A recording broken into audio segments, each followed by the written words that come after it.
തെളിച്ചമേകാൻ പൊൻപുലർക്കാലം വെളിച്ചമാകും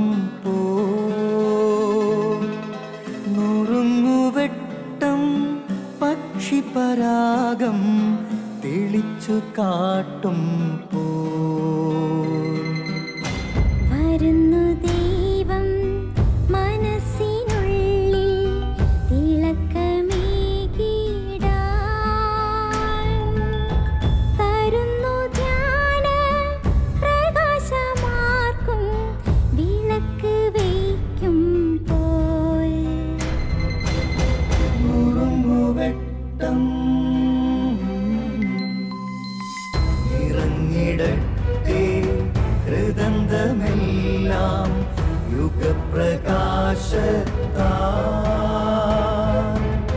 മറഞ്ഞിടട്ടെ മനാന്ധകാരം യുഗപ്രസാദത്താൽ നുറുങ്ങുവെട്ടം.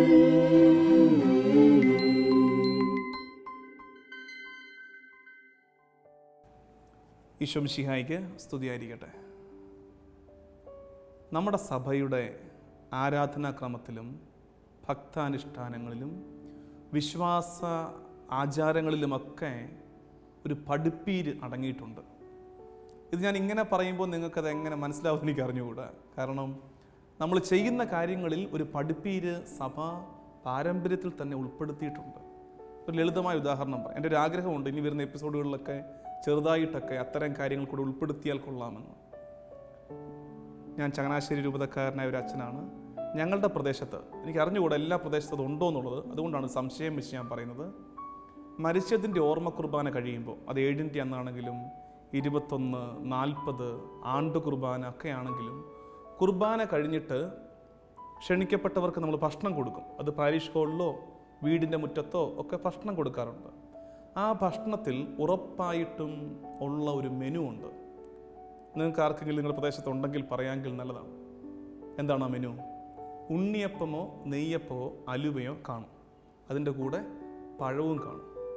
അല്ലേ? എനിക്ക് തോന്നുന്നത് എല്ലായിടത്തും ഉണ്ടെന്നാണ്. ഞാൻ ഈ ഇടയ്ക്ക് വേറെ സ്ഥലത്ത് ചെന്നപ്പോഴേക്കും അവർ പറഞ്ഞു ഞങ്ങളുടെ നാട്ടിൽ അങ്ങനെ ഒരു പതിവില്ലെന്ന് പറഞ്ഞു. അതുകൊണ്ടാണ് ഞാനിങ്ങനെ ജാമ്യം എടുത്ത് സംസാരിക്കുന്നത്. ഉണ്ണിയപ്പമോ നെയ്യപ്പമോ അലുവയോ കൂടെ പഴവും. പലരും വിചാരിച്ച് വെച്ചിരിക്കുന്നത് ഇത് ഭക്ഷണം കഴിച്ചതിൻ്റെ എരിവ് പോകാൻ വേണ്ടി വെച്ചിരിക്കുന്നതാണെന്നാണ്. അങ്ങനെ അല്ല. ഇതിൻ്റെ അർത്ഥമുണ്ട്. ഇതിൻ്റെ അർത്ഥം എന്താണെന്ന് വെച്ചാൽ, ഇത് കഴിക്കേണ്ട ഓർഡർ ആദ്യം പഴമാണ് കഴിക്കേണ്ടത്. പഴം കഴിച്ചിട്ടാണ് അപ്പം കഴിക്കേണ്ടത്. അപ്പം എന്ന് വെച്ചാൽ വെദർ ഇറ്റ് ബി ഉണ്ണിയപ്പം, നെയ്യപ്പം അല്ലെങ്കിൽ അലുവ. ഇതിൻ്റെ അർത്ഥം എന്താണെന്ന് വെച്ചാൽ, പഴത്താലെ വന്ന പാപം അപ്പത്താലെ മാറിപ്പോവുകയാണ്. പഴത്താലെ വന്ന പാപം അപ്പത്താലെ മാറിപ്പോവുകയാണ്. ഏദൻ തോട്ടത്തിൽ പണ്ട് പഴത്താലെ വന്ന പാപം കുർബാന എന്ന അപ്പത്തിൻ്റെ യോഗ്യതകളാലെ മാറിപ്പോയതുപോലെ ഇന്ന് ഞങ്ങൾ ഓർത്തു പ്രാർത്ഥിച്ച അപ്പച്ചൻ്റെ അമ്മച്ചിയുടെ ജീവിതത്തിൽ പഴത്താലെ പാപം വന്നു പോയിട്ടുണ്ടെങ്കിൽ ആ പാപത്തിൻ്റെ കറകൾ ഇന്ന് ഞങ്ങൾ അർപ്പിച്ച വിശുദ്ധ കുർബാന എന്ന അപ്പത്തിൻ്റെ യോഗ്യതകളാലെ മാറിപ്പോകട്ടെ എന്ന പ്രാർത്ഥനയാണ് ഈ കർമ്മം. ഇതാണ് ഞാൻ പറഞ്ഞത്. നമ്മുടെ സഭയുടെ ആരാധനാ രീതികളിൽ, വിശ്വാസാനുഷ്ഠാനങ്ങളിലൊക്കെ ഒരു പഠിപ്പീര് അടങ്ങിയിട്ടുണ്ട്. നമുക്ക് പ്രാർത്ഥിക്കാവുന്ന ലളിതമായ പ്രാർത്ഥന, ഞങ്ങളുടെ പൂർവികരുടെ ജീവിതത്തിൽ പഴത്താലെ പ്രലോഭനങ്ങളാലെ പാവം വന്നു പോയിട്ടുണ്ടെങ്കിൽ കർത്താവേ, വിശുദ്ധ കുർബാന എന്ന അപ്പത്തിൻ്റെ യോഗ്യതകളാലെ അവ മാറ്റിത്തരണമേ എന്ന് പ്രാർത്ഥിക്കുക. ആമേൻ.